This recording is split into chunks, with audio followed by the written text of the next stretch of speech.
Next case that we are going to study is the gravel dropped on conveyor belt. Gravels dropped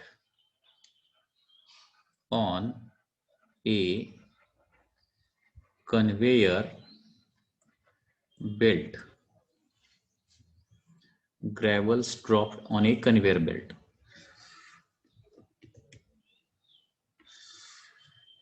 Okay. Conveyor belt कशा पद्धतीने असतो? Conveyor belt is like दिस. कन्व्हेअरचा वापर जो आहे मटेरियलला एका place पासून दुसऱ्या प्लेसला ट्रान्सपोर्ट करण्यासाठी कन्व्हेअरचा वापर केला जातो. ठीक आहे. Suppose this is a conveyor system.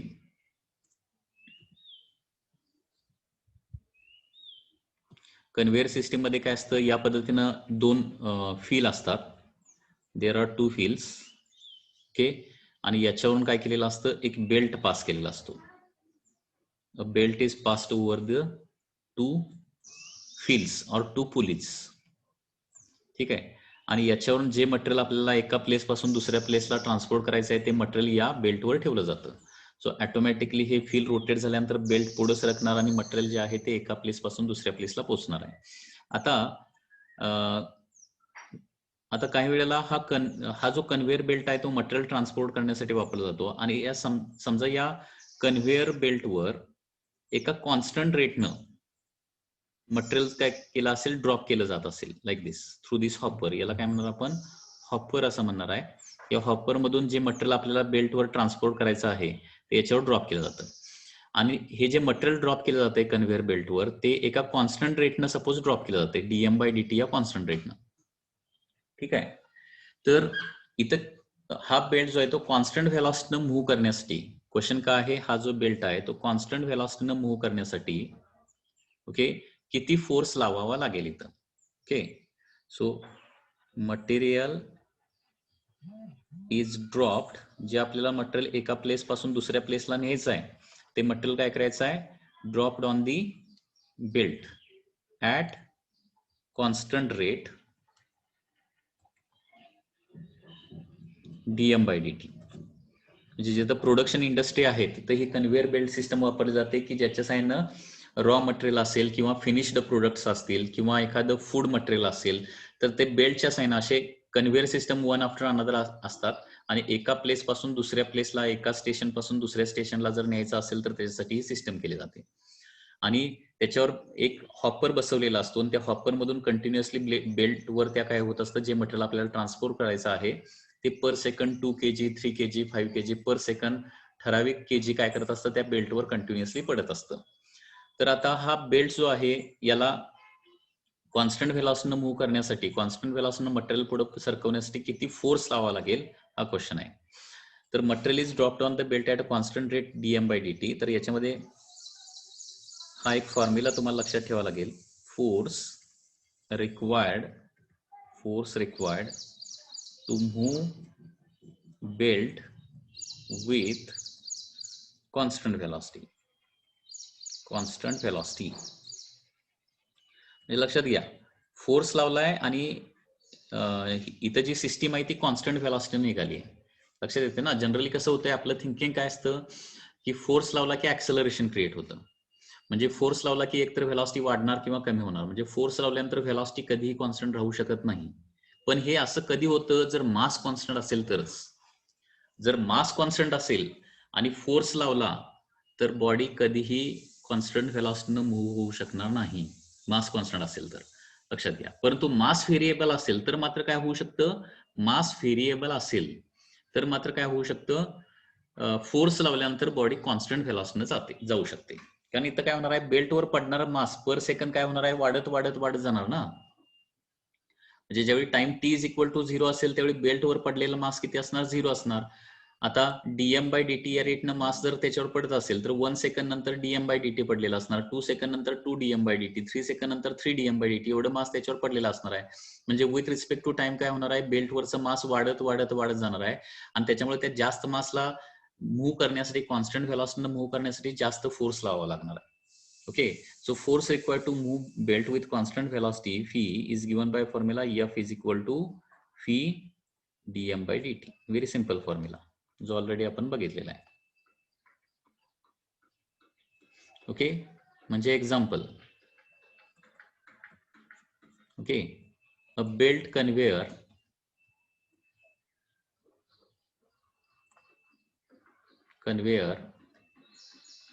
moves at constant speed of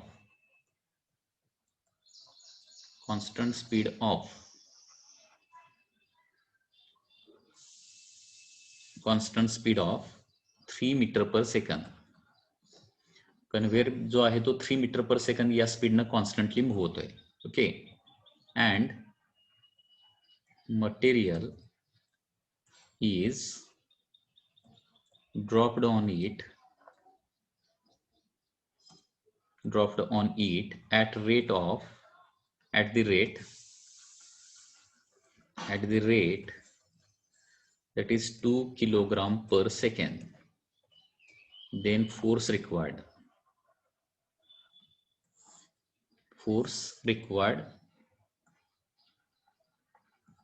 to move it. Mansi Patil move it with constant velocity. Constant व्हेलॉसिटीनं मूव्ह करण्यासाठी किती फोर्स लावावा लागेल. आता इथं ऑप्शन समजा एखादा ऑप्शन 0 असू शकतो आणि त्याच्यामुळे आपलं एक हे थिंकिंग येऊ शकतं की कॉन्स्टंट व्हेलॉसिटी निघालाय म्हणजे फोर्स 0 असेल. परंतु इथं मास व्हेरिएबल असल्यामुळं कॉन्स्टंट व्हेलॉसिटीनं जरी जात असला तरी त्याच्यावर फोर्स आपल्याला लावावा लागणार आहे. आणि तो फोर्सचा फॉर्म्युला काय येणार आहे, फी dm बाय dt येणार आहे. सो फी किती आहे 3 आणि dm बाय dt म्हणजे 2 kg पर सेकंड, म्हणजे 6 न्यूटनचा फोर्स इथं लावून धरावा लागणार आहे. Okay, force required is of 6 Newton. Okay, लक्षात येत आहे? लक्षात आलं का बघा, या प्रॉब्लेम मध्ये या बेल्टला कॉन्स्टंट व्हेलॉसिटीनं मूव्ह करण्यासाठी 6 न्यूटनचा फोर्स लावावा लागणार आहे. 6 न्यूटनचा फोर्स लावला तर कॉन्स्टंट व्हेलॉसिटी जाणार. 6 न्यूटन पेक्षा जास्त फोर्स लावला तर काय होईल, की ऍक्सेलरेशन क्रिएट होणार, म्हणजे व्हेलॉसिटी वाढत जाणार. आणि 6 न्यूटन पेक्षा कमी फोर्स जर लावला किंवा फोर्स लावलाच नाही तर व्हेलॉसिटी कमी कमी कमी कमी होत जाणार आहे. म्हणजे जसं बेल्टवरचं मास वाढत जाईल तसं जर फोर्स लावला नाही तर त्याची व्हेलॉसिटी ऑटोमॅटिकली कमी कमी कमी होत जाते. आणि हे असं का होतं, it is due to law of conservation of linear momentum, जे आपल्याला पुढे स्टडी करायचं आहे. म्हणजे बेल्टची व्हेलॉसिटी सुरुवातीला किती असेल, सपोज एक 10 मीटर पर सेकंड सपोज असेल आणि एका कॉन्स्टंट रेटनं त्याच्यावर मास पडा लागलं बेल्टवर, तर त्याची व्हेलॉसिटी 10 9 8 7 6 अशी कमी कमी कमी होत जाते. ओके, आणि का कमी होत जाते, कारण हे कशामुळे होतं, it is due to the law of conservation of linear momentum. Law of conservation of linear momentum काय सांगतो, हा एक युनिव्हर्सल लॉ आहे जो सगळीकडे उभे होतो. Law of conservation of energy एखाद्या वेळी इनव्हॅलिड होईल, परंतु law of conservation of linear momentum कधीही कुठंही इनव्हॅलिड होत नाही. तो युनिव्हर्स मध्ये सगळीकडे उभे होतो. आणि law of conservation of linear momentum काय सांगतो, की मोमेंटम नेहमी कन्झर्वच होतं. म्हणजे सुरुवातीला बेल्टवरचं मास 1 kg असेल आणि ते 10 मीटर पर सेकंड मूव्ह होत असेल तर सुरुवातीचं मोमेंटम 10 into 1 म्हणजे 10 मोमेंटम असणार आहे.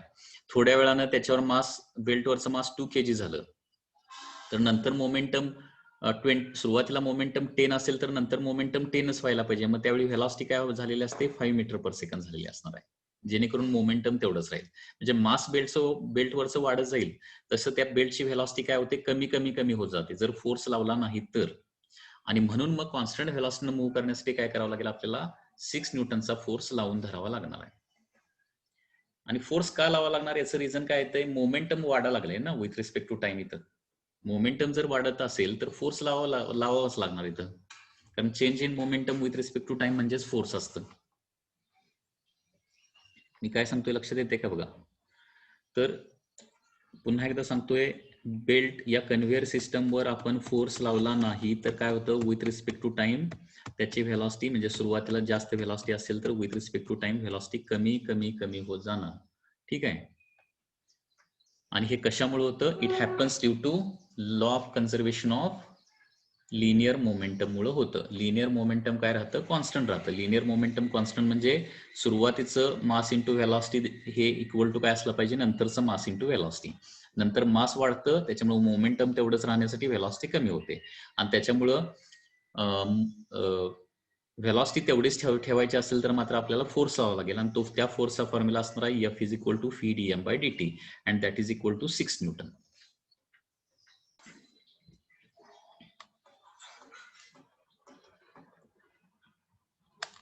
Next term that we are going to study is the impulse.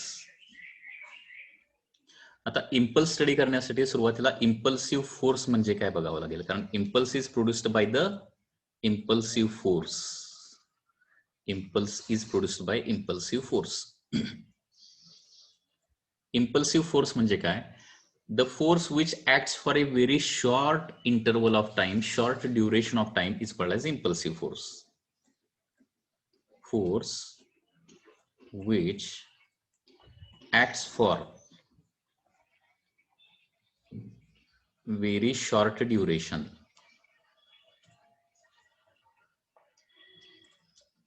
okay, very short duration, short interval of time, that is called as impulsive force.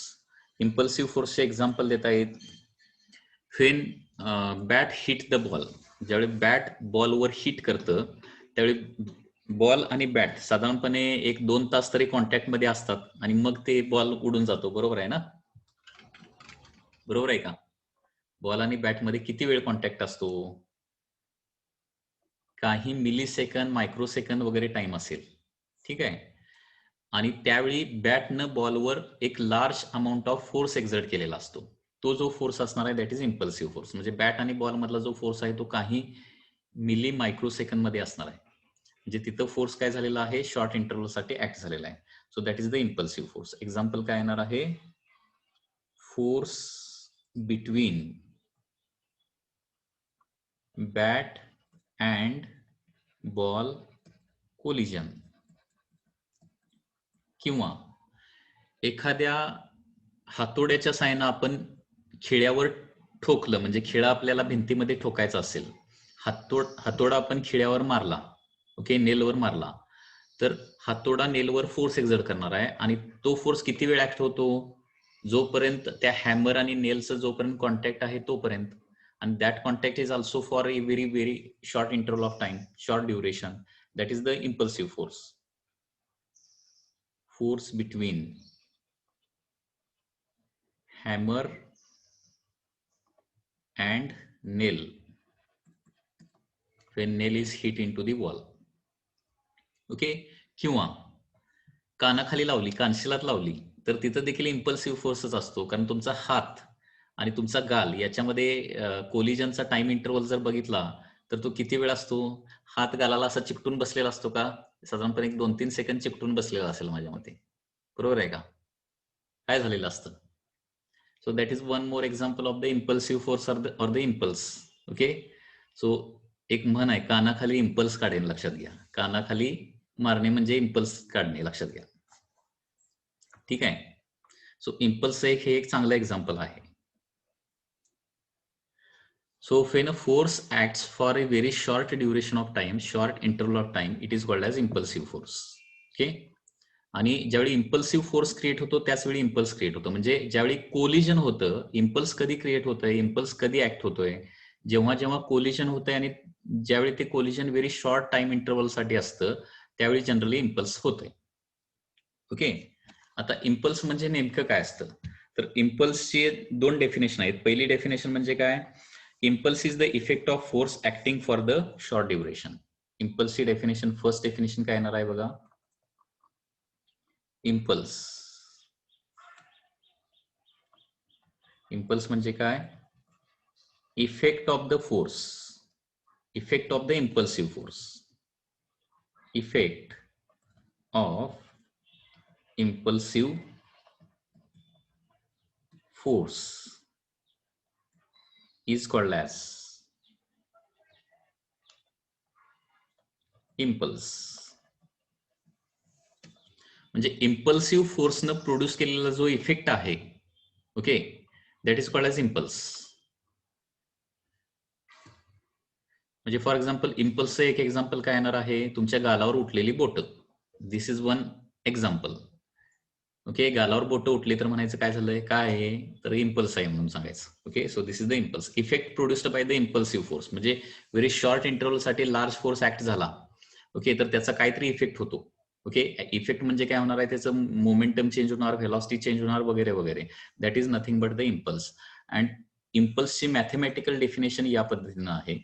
इम्पल्सची mathematical definition, impulse is defined as, impulse is defined as impulse is defined as the product of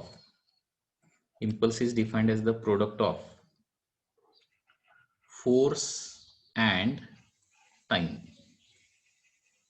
okay, इम्पल्सची definition, mathematical definition कशी आहे, impulse म्हणजे हे product आहे. कशाचं product आहे, force आणि time यांचं प्रोडक्ट आहे. म्हणजे तो जो आपण फोर्स लावलेला आहे आणि तो किती वेळ फोर्स ऍक्ट होतोय, तो time interval, that is very very small.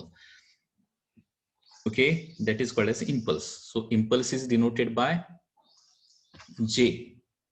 Impulse is denoted by letter J. J letter आणखी कोणासाठी वापरतो माहिती आहे ना, सांगा. J लेटर आणखी कोणासाठी वापरतो?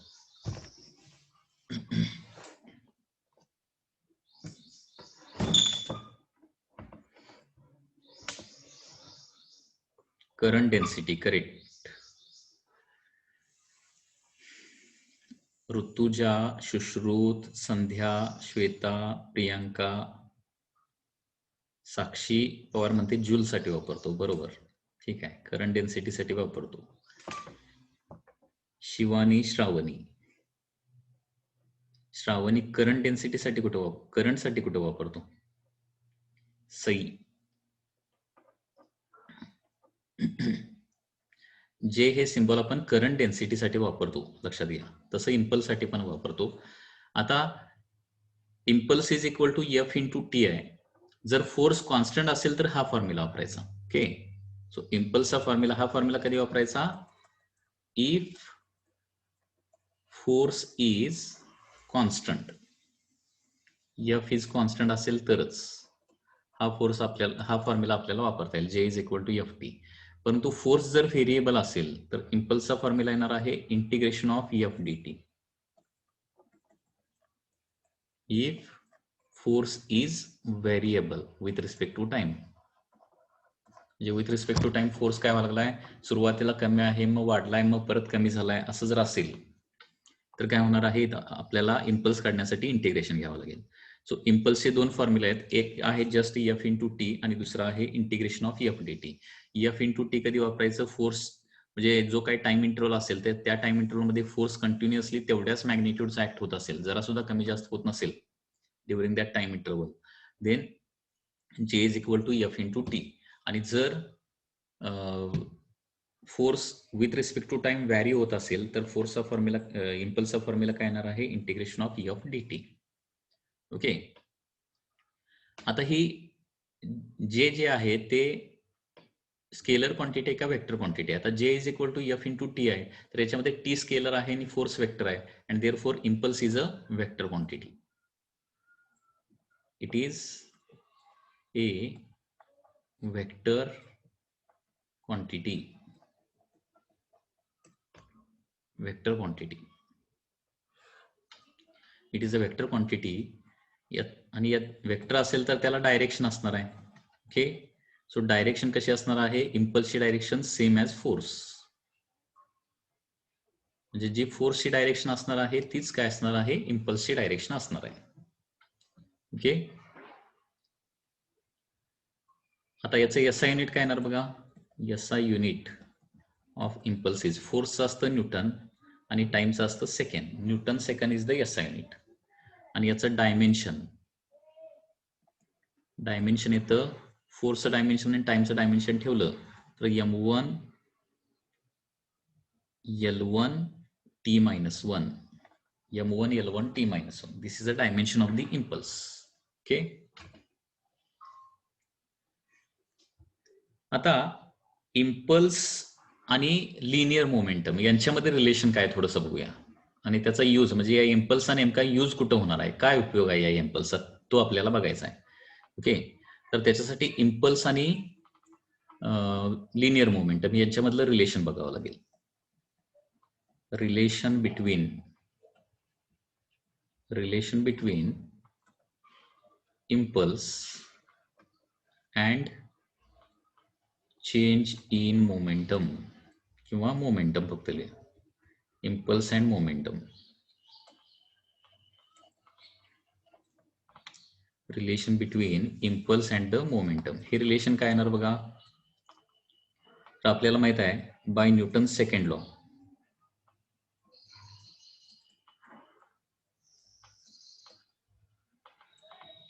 एफ इज इक्वल टू काय असतं, डीपी बाय डीटी असतं.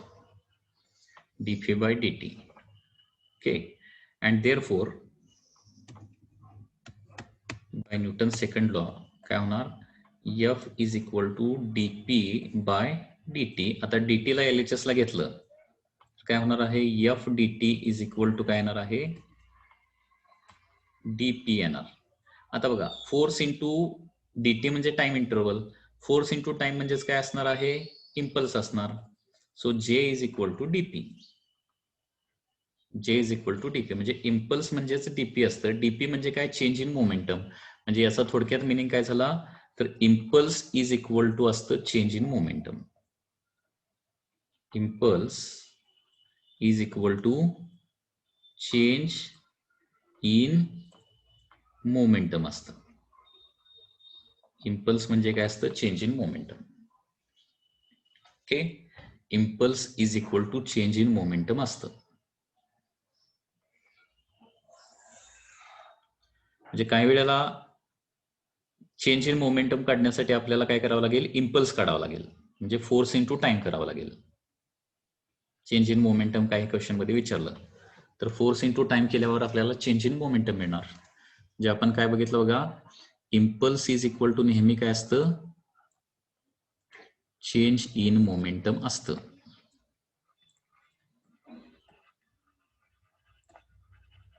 म्हणजेच फोर्स इंटू टाइम बरोबर काय असतं, चेंज इन मोमेंटम असतं.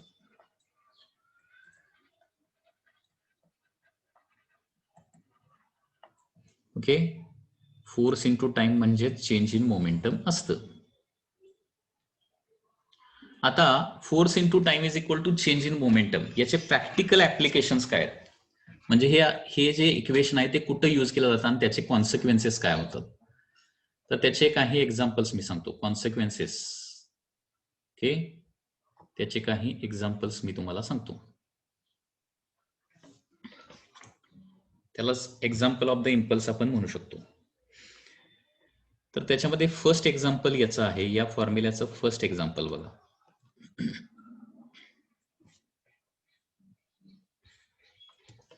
First example, if a person is falling from a certain height, first on a concrete floor and second on the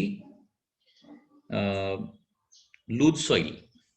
हे बघा, a person falls, बघा, person falls from certain height. Okay, एक person काय होतो, certain height वरून खाली उडी मारतो आणि त्याच्यामध्ये तो खाली ज्याच्यावर पडतोय त्या दोन केसेस आहेत. A person falls from certain height on concrete floor and second is on loose soil. Loose soil किंवा सँड, हिप ऑफ सँड, म्हणजे वाळूचा ढिगारा किंवा तिथं मातीचा ढिगारा आहे, लूज सॉइल आहे. दोन्ही केसेसवर पडल्यानंतर या इक्वेशन नुसार काय फरक पडतोय ते आपल्याला बघायचं आहे. आता बघा, so this is the height from which person is going to jump. इथं पर्सन आहे, त्याला आत्महत्या करायची आहे फॉर एक्झाम्पल, आणि इथं तो पडणार आहे फॉर एक्झाम्पल. ठीक आहे, आता हा खाली येईल तसं त्याची व्हेलॉसिटी वाढत वाढत जाणार आहे आणि जस्ट बिफोर कोलिजन त्याचं मोमेंटम एमफी असणार. व्हेलॉसिटीचा फॉर्म्युला √2gh असतो ना, त्याचं मोमेंटम किती असणार? जस्ट बिफोर कोलिजन त्याची व्हेलॉसिटी v असेल तर त्याचं मोमेंटम mv असणार, आणि जस्ट आफ्टर कोलिजन त्याचं मोमेंटम किती होणार? 0. बरोबर आहे ना? म्हणजे कोलिजनच्या दरम्यान त्याचं चेंज इन मोमेंटम किती होणार आहे? mv एवढं चेंज इन मोमेंटम होणार. ठीक आहे. आता फर्स्ट केसमध्ये ज्यावेळी कॉन्क्रीट फ्लोअरवर पडणार त्यावेळी ते चेंज इन मोमेंटम जे होतंय ना ते सडनली होतंय, अगदी व्हेरी स्मॉल टाइम इंटरव्हल मध्ये होतंय. आणि ज्यावेळी लूज सॉइलवर तो पडणार आहे किंवा हीप ऑफ सँडवर ज्यावेळी तो पडणार आहे त्यावेळी तो थोडा वेळ काय होणार आहे, त्या वाळूमध्ये किंवा सॉइलमध्ये थोडा वेळ काय होणार आहे? स्लीप होणार आहे किंवा घुसणार आहे, आणि त्याच्यामुळे चेंज इन मोमेंटम साठी काय होणार आहे? थोडासा वेळ लागणार आहे. म्हणजे इथं वेळ म्हणजे चेंज इन मोमेंटम दोन्ही केसेसमध्ये तेवढंच होणार आहे, एमफीचं 0 होणार आहे. बरोबर आहे ना? तो कॉन्क्रीट फ्लोअरवर पडू दे, नाहीतर हीप ऑफ सँडवर पडू दे किंवा लूज सॉइलवर पडू दे. लक्षात घ्या, चेंज इन मोमेंटम दोन्ही केसेसमध्ये एमफीचं 0च होणार आहे, चेंज इन मोमेंटम तेवढंच होणार आहे. So in both the cases change in momentum is same. So in both the cases काय होणार आहे? FT is same. Okay, change in momentum दोन्ही केसेसमध्ये सेम होणार, मग FT is same in both the cases. Okay, FT तेवढंच असणार दोन्ही केसेसमध्ये. बट हे बघा काय सांगतोय बघा, तो पर्सन कॉन्क्रीटवर पडू दे नाहीतर लूज सॉइलवर पडू दे, दोन्ही केसेसमध्ये चेंज इन मोमेंटम जे आहे ते काय असणार आहे? सेम असणार आहे इन बोथ केसेस. कारण दोन्ही केसेसमध्ये just before collision velocity mv असणार आहे, आणि फायनली तो रेस्टला आल्यानंतर रेस्टला येणार ना शेवटी, तर काय होणार आहे?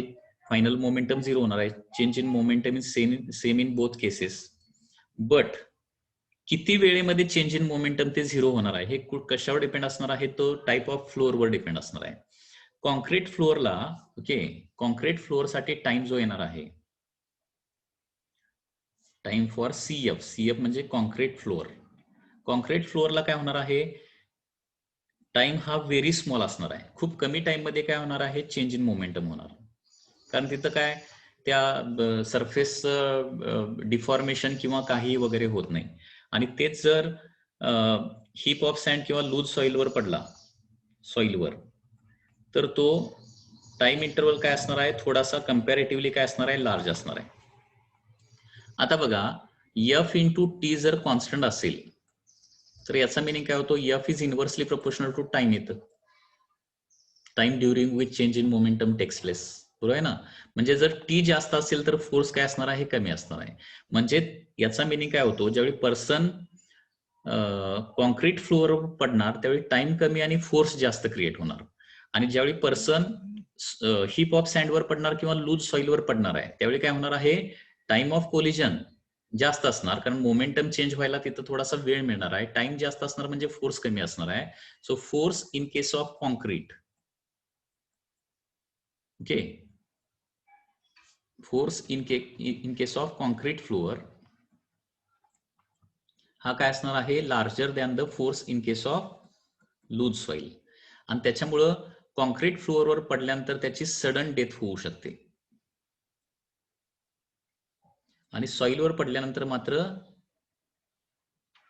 हार्म होण्याची काय शक्यता नाहीये, नो हार्म. म्हणजे सर्टन हाईटवरून एकदा कॉन्क्रीटवर पडला आणि एकदा लूज सॉइलवर पडला किंवा सँडवर पडला तर बोन वगैरे फ्रॅक्चर होण्याची शक्यता जी आहे ती कॉन्क्रीटमध्ये आहे, आणि सॉइलवर पडल्यानंतर त्याचे बोन फ्रॅक्चर होत नाहीत किंवा जनरली त्याला काही न होण्याची शक्यता असते. किरकोळ एखादी इजा जास्तीत जास्त होईल. आणि हे कशामुळे होतं? It is due to the concept of impulse. इम्पल्सच्या कन्सेप्टमुळे होते. लक्षात घ्या हे असं. मी काय सांगितलं लक्षात येत आहे का बघा? सर्टन हाईटवरून दोन वेगवेगळ्या सरफेसेसवर एकच पर्सन पडतोय, तर याच्यामध्ये काय होणार? दोन्ही केसेसमध्ये चेंज इन मोमेंटम तेवढंच होणार आहे. जस्ट बिफोर कोलिजन दोन्ही केसेसमध्ये व्हेलॉसिटी एमव्ही असणार, and finally it is going to be at the rest. Change in momentum तेवढंच, म्हणजे दोन्ही केसेसमध्ये फोर्स इंटू टाइम तेवढंच येणार.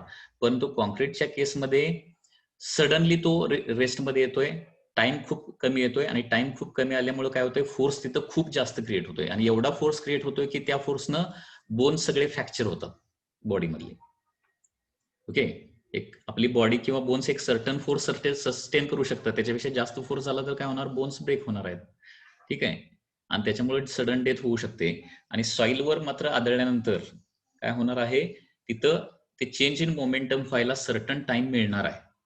आणि सर्टन टाइम मिळाल्यामुळे काय होणार आहे, तिथं टाइम वाढला की फोर्स कमी, आणि फोर्स कमी क्रिएट झाला की ते जाणवणार पण नाहीये, लक्षात घ्या. दुसरं एक एक्झाम्पल देतो, second example of this EFT is equal to change in मोमेंटमचं. दुसरं एक्झाम्पल याचं काय देता येईल बघा.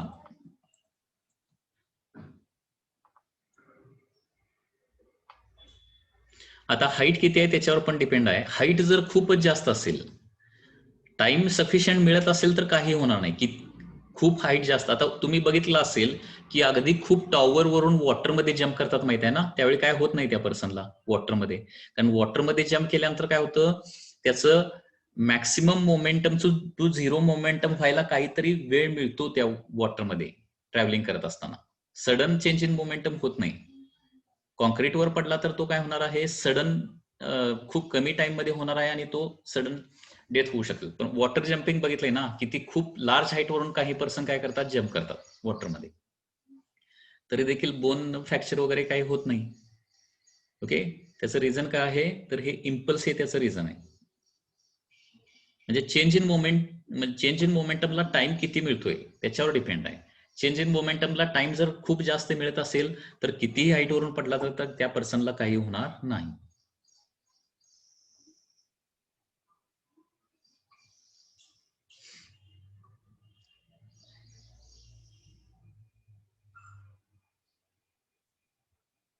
सेकंड एक्झाम्पल इज दॅट ग्लासवेअर, चायनावेअर माहित असेल. ग्लासवेअर किंवा चायनावेअर जे आहेत, चायनावेअर म्हणजे चायनाची चायनाकडून आलेली, चायना कंट्रीकडून आलेली भांडी नव्हे. चायनावेअर म्हणजे माहित आहे ना, चिनी मातीची भांडी. ग्लासवेअर, चायनावेअर जे आहेत ते एकदम डेलिकेट असतात, बरोबर आहे ना, डेलिकेट ब्रिटल असतात. तर हे ट्रान्सपोर्ट करत असताना, ग्लासवेअर किंवा चायनावेअर ट्रान्सपोर्ट करत असताना काय केलेलं असतं माहित आहे, या ग्लासवेअर किंवा चायनावेअरचे ज्या ऑब्जेक्ट्स आहेत ते कशामध्ये गुंडाळलेलं असतं, तर थर्माकॉल किंवा बबल बॅग्स मध्ये गुंडाळलेलं असतं. बबल बॅग्स माहित आहे, प्लास्टिकच्या पिशव्या असतात बघा, त्याच्यावर छोटे छोटे असे बबल्स असतात, त्याच्यामध्ये आतमध्ये एअर असते. ओके, ते कधीतरी फोडत बसलेलं असाल तुम्ही. काही लोकांना ते बबल्स फोडायला आवडतात. हा, तर ते बबल बॅग्स जे आहेत किंवा स्टायरोफोम म्हणजे थर्मोकॉल. थर्मोकॉल मध्ये काय केलेलं असतं, हे बघा, आदितीला, श्रावणीला, साक्षीला ते बबल्स फोडायला आवडतात. स्टायरोफोम मध्ये गुंडाळलेलं असतं. का गुंडाळलेलं असतं, to have the same to have the use of same equation. Siddhi Bhosale पण, okay, to have the same equation, लक्षात घ्या. आता ग्लासवेअर किंवा चायनावेअरचा बॉक्स